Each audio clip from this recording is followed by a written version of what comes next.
क्योंकि बांग्लादेश में तख्ता पलट की क्या एक बार फिर से परिस्थिति बनती हुई दिखाई दे रही है और उन सब के बीच जो अल्पसंख्यक वहां पर बसे हैं उनका भविष्य क्या होगा, ये इस वक्त बड़ा सवाल है। और इस सवाल के पीछे वाजिब कारण है क्योंकि बीते 24 घंटे में जिस तरह से वहां पर हिंसा की घटनाएं सामने आई हैं और जो तस्वीर उभर कर सामने आ रही है, भारत के पड़ोस में बसे बांग्लादेश की ये परिस्थिति चिंता पैदा करती है।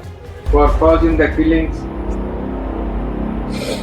at Ashulia of Sabah, killing of 6 persons.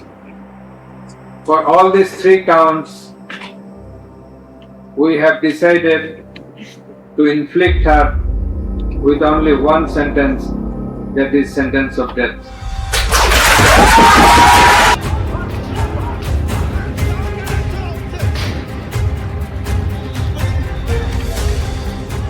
Bangladesh एक बार फिर से सुलग उठा है। बांग्लादेश में एक बार फिर से हिंसा का दौर शुरू हो गया है। बांग्लादेश में एक बार फिर कट्टरपंथियों ने पूरे देश में आगजनी का नया राउंड शुरू कर दिया है।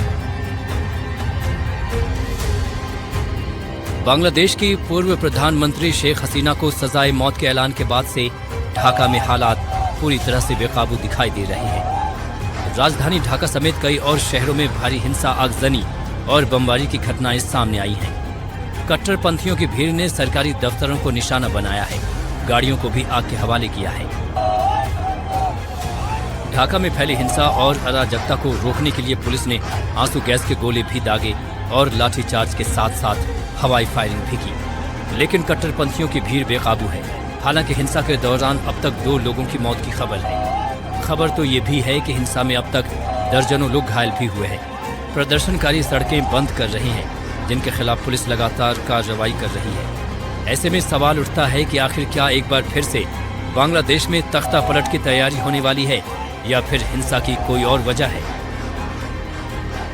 इन तमाम सवालों के बीच एनडीटीवी से खास बातचीत के दौरान शेख हसीना के बेटे ने कहा कि उनकी मां को फांसी की सजा का ऐलान किया जाना पूरी तरह से गलत है। This verdict does not matter. This is completely illegal. When rule of law returns to Bangladesh, this will not be sustainable. It will all get thrown out, and we are going to fight for the time being. We are the oldest and largest political party in Bangladesh. Bangladesh में अभी जो हालात हैं वो एक बार फिर किसी बड़ी साजिश की तरफ इशारा कर रहे हैं। ये मंजर ठीक उसी तरह से दोहराया जा रहा है जब शेख हसीना की सरकार का तख्ता पलट हुआ था। इन दोनों तस्वीरों को आप देखकर आसानी से अंदाजा लगा सकते हैं कि भले ही बांग्लादेश में मोहम्मद यूनुस कार्यकारी सरकार के मुखिया बन गए हों, लेकिन हालात अब भी बदले नहीं हैं। बीते साल 5 अगस्त को बांग्लादेश में भीषण हिंसा का दौर शुरू हुआ था। इस दौरान हिंदुओं को भी निशाना बनाया गया था। कट्टरपंथियों की उग्र भीड़ ने मंदिरों समेत हिंदुओं के घरों को आग के हवाले किया था। लंबे संघर्ष के बाद हालात जैसे तैसे सामान्य हुए थे, लेकिन अब एक बार फिर से नए सिरे से बांग्लादेश में वही स्थिति बनती दिखाई देने लगी है जैसा बीते साल पूरी दुनिया ने देखा था।